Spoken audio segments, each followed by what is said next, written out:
My hope this afternoon is to explore what essentially is the second and third chapters of the book, which are very closely joined. The first of which I began to introduce this morning through the De Pablo picture that we started to sort of meditate on and unpack a little bit.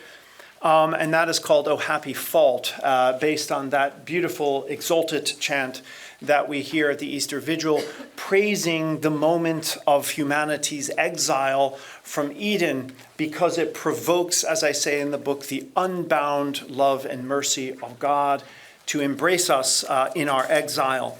The second, or rather the third chapter, the second one we'll be looking at today is called Exile Interrupted for that very reason. And that is my code, if you will, for the Incarnation, that our exile is interrupted by God who comes out to meet us while we're still along the journey. So I'd like to bring us back, as we start today, I'd like to bring us back to Eden and have us reflect a little bit on this this dynamic that unfolds where Adam and Eve are tempted away from a deep, intimate relationship with God to one that becomes more transactional, as it were, striving to be God apart from God, rather than to be made the light or the extensions, or as Genesis itself would say, the imago Dei, the image of God in the world. We strive for that apart from God. And this, of course, is what we'll come to define in the life of prayer as the false self. And I want to be able to dissect a little bit of that. But a beautiful moment in this story that can often go missed, but should not be missed. Does anybody recall, as Adam and Eve are moving into exile, God does something for them that is actually quite beautiful? Does anybody recall what that is? Yes, that's right. He clothed them. He clothed them.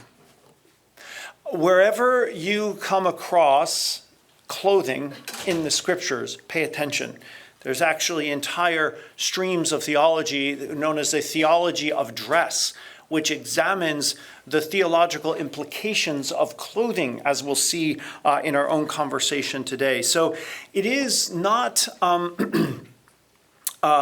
insignificant that God clothes them, especially when we're reading from a perspective of a contemplative reading of the text. So I was mentioning earlier that after this initial rebellion, or what we call sometimes fall, or sometimes starting with Augustine, what we call original sin, what follows immediately from that is not minor incursions of one human against another, but perhaps the worst possible incursion, murder, where Cain kills Abel. And again, notice the transactional nature of that, both making an offering to God and Cain becoming jealous of the offering that Abel is making and turns against his own brother. So we see here the dynamic of brother becoming other, as it were, of siblings becoming strangers or competitors. And this, of course, is manifests itself in ways throughout our own lives and our world and our nation and our churches and our globe in ways that are probably too numerous to mention. But so much is grounded in that otherizing of one another, the failure to see that we are all members of one divine body. So God clothes them. Very often, and this is important to clarify as we move forward, very often I think in contemplative Christian literature, the true self is compared to the ego, as sort of, which is often thought of synonymously as the false self. And I would like to parse that out a little further, because I don't think we should equate ego and false self. And I'll try to explain why I think that's the case. In the world of psychology, the ego is a natural and healthy, potentially, part of the human person. In fact, when someone has a frail ego, they can become a very dangerous or difficult person. When we go to see a therapist, the idea is to construct a healthy ego, one in which there is a certain sense of self-respect and compassion, a capacity to know oneself and what gifts they can bring to the world, but also to know one's limitations or even weaknesses. It takes a healthy ego to be able to look within oneself, to see the truth and to admit of it. And this is ultimately my definition of humility, not the kind of false humility we've been taught, like I suck at everything, but more or less the ability to see the truth of myself and admit it. And the church needs to equip people with that capacity. What hinders or hampers that capacity is typically a pervasive, secret spiritual pandemic, the pandemic of unworthiness.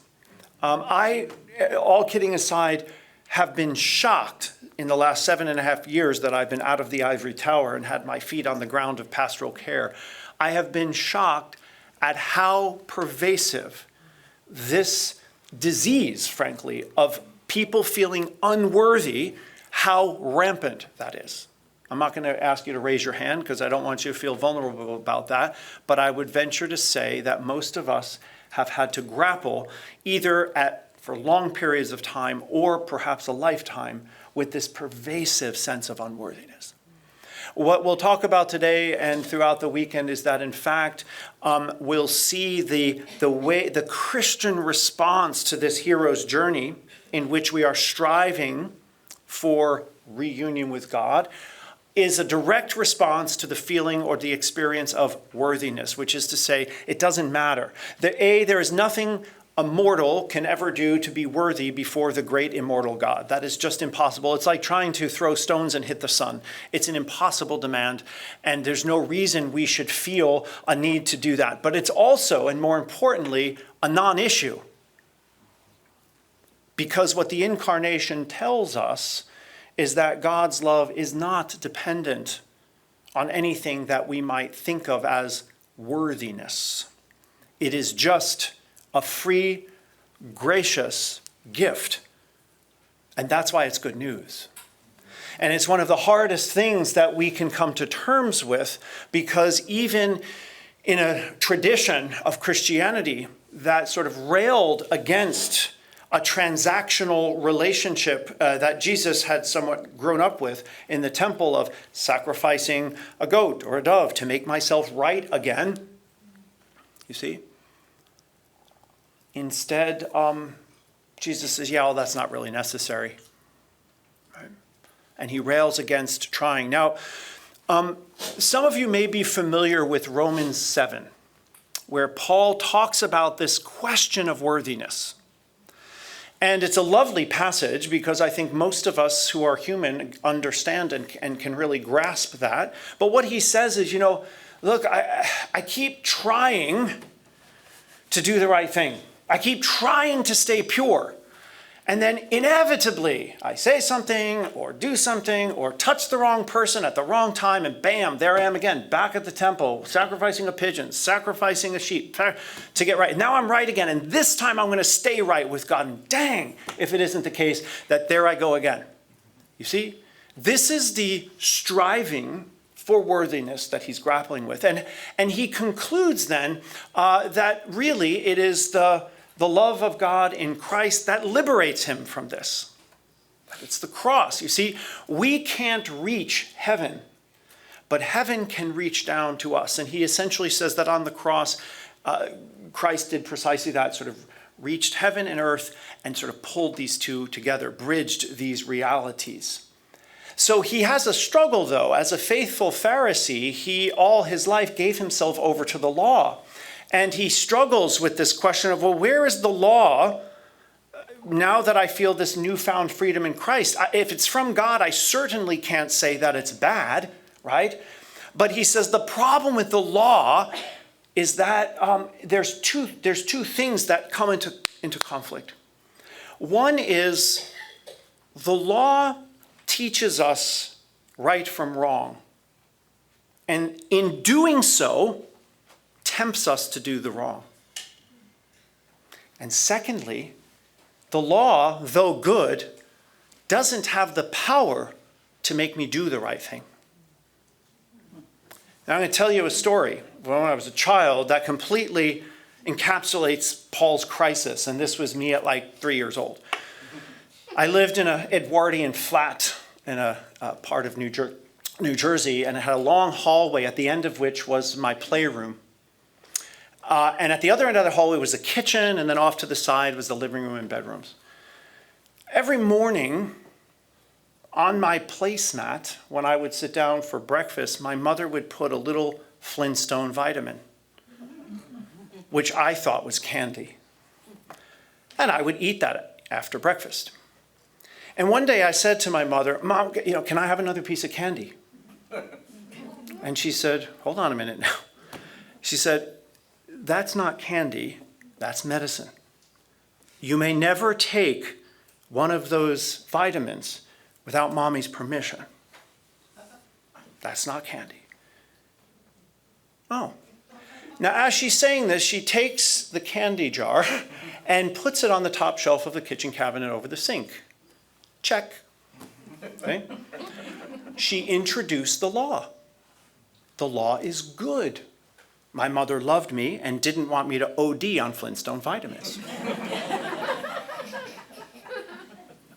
Days pass, probably weeks, and I'm running around and noticing that cabinet. Now, until she laid down the law, I didn't know that's where they were. I didn't feel that temptation. But now it's all I can think about every time I run through the kitchen.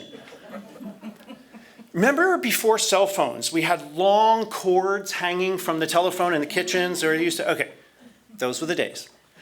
And when she got a phone call, she would go around from the kitchen into the living room around the wall and sit on the couch. And I could tell that as long as that cord was tight, she was still talking on that couch. And that was my chance. Took a chair, jumped up on the cabinet, grabbed those Flintstone vitamins, pushed the chair back, and ran all the way down the hall into my playroom, closed the door, and put my back against it because I knew what I was doing was wrong. See, this is Paul's point. I knew the law was good. But in my body, there was something else going on. There was the temptation for more candy. And I separated all the colors into 4 different piles. See, starting with my favorite. So I went from red to grape to the green and then to orange, which I always waited till the end. Well, I got halfway through the 3rd pile when my 23-year-old mother, whatever she was, come pounding on the door. What are you doing in there? She pushes the door open and nearly had a stroke. She had seen what I had done. Now, I don't know how I was thinking she wouldn't notice the next day when she went to, but I was 3. So cut me some slack there, right? So she comes into the room, she goes into a panic, she calls the doctor, and he prescribes syrup of Ipecac. I know. So technicolor vomit the rest of the day. Okay.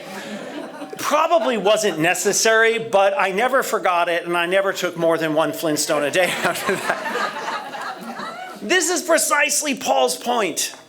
The law is good, but it introduces temptation. That's the first problem. And doesn't give us the capacity to resist the temptation once it's there. So what's going to free me from those habitual tendencies? Right? The freedom of Christ. Now, when we understand the difference between the false self, the true self, and the ego, this is where this all comes in. So I would like to suggest this. The ego is neither good nor bad. A healthy psychological sense of self is a good thing, and we should be striving for it. It's like a tool, though, right? Think about a hammer in the hands of a carpenter. It can serve tremendous good. But that hammer in the hands of a violent person could also do a tremendous amount of bad. Or when the carpenter starts thinking they're a hammer, we've got a problem. Or it's like a uniform that we put on, a police uniform or a judge, right, wears their robes. At the end of the day, that comes off. When we die, our ego doesn't come with us. It's part of our psychological human construct. The question is, can we develop it in a healthy way? And moreover, can we place it under the control, as it were, of the true self, as opposed to the false self? Now, the false self isn't false because there's something there that's not true about it. It's false because it doesn't exist. That's what makes it the false self. There is nothing there but what we spin out of our imagination. The story we like to tell about who we are in the world or who we are as a nation and so forth. All of these things are just spun out of imagination, and truth be damned, right? We just want to project onto the world, this is me. This is the story I want to tell about myself. But there's no there. It's like when you have an invisible man and you don't see the shape unless you give it some kind of projected wrapping. Now, the true self also should not be then reduced to soul, as if we live in a dichotomy or duality between body and soul. That we are inspirited flesh, as we'll hear this in our liturgy on Sunday, inspirited flesh, flesh inspirited. The beauty of incarnation is to say that Christianity proclaims a spiritual universe precisely in its materiality. Not as separate. We are not souls going off to heaven and death. You know, as Meister Eckhart says, when we die like Christ, we don't go anywhere. We go everywhere. Right? We become a part of it all. We drop the limitations of our physical existence, but never become unphysical, Eckhart says. Where else would we go, he says. There's no heaven out there, up there, over there. This universe, however vast it may be, is part of what we think of as the totality of existence, and we can never not be a part of it in some way. That's the beauty of resurrection, that there's always a material quality to our salvation. Remember the reading, for those of you who heard last week, Jesus eats, right? Eats fish. I always found it funny that like the first thing he does after the resurrection is ask for a snack. I'm like, seriously? You want a snack? Like, do you know what we've been through since you were crucified and you come asking for a snack? But anyway, this is of course to show the materiality of it, right? The physicality. Here, feel, I'm flesh and bones, he says. Here, Thomas, put your hands in these holes. You see? Materiality and spirituality for the Christian can never be segregated. This is at the core of what we mean by incarnation. So these aspects of true self, false self, and ego are interrelated, yet distinct. And I want to caution us not to think about false self and ego as the same, because the implications is we should be trying to destroy a healthy ego framework, which I think is psychologically problematic. Does everybody understand what I'm saying there? So this ego is what I'd like to suggest is represented in the clothing that God sews for Adam and Eve. We are given a socially constructed ego. So take, for example, professor. So I'm introduced as the Reverend Dr. Vincent Pizzuto. Not bad. And then I go home to New Jersey and I'm just Uncle Vinny. And I think to myself, oh, how the mighty have fallen. Do you know what they call me back there in Tampa? And you're just calling me Uncle Vinny, right? So this is our constructed ego, right? But what does it mean that I'm a doctor? It means that I went to an institution that has some social ability to name me a doctor. After I jumped through a bunch of academic loops, now we get to call you a doctor. Bam, there's your sheet of paper. You're a doctor now. And now if you get a job, you can also be called a professor. You see, when I die, I'm not any of those things. These are socially constructed realities that have no bearing on my ultimate identity, but as part of my ego framework, can bear tremendous good for my students. Or I can be an ogre in the classroom and use my authority to beat them down and to make them feel stupid. Or I can give it over to my true self and lift them up and have them stand on my shoulders so they can be better than me. As Emerson says, I think it was Emerson, the student must kill the teacher, by which he meant you have to better. I have to make my students better theologians than I'll ever be. And that means having a healthy ego to allow that rather than feel insecure about that and try to hold them back. You see? So, ego is the clothing you wear. Whatever uniform you need to put on, and I mean that both sometimes literally but figuratively, who you are. Are you a nurse, a doctor, a teacher, a mom, basket weaver, a mechanic? That's part of your social construction, but it's not part of your true self. The question is, can your true self govern that socially constructed reality for the good? you.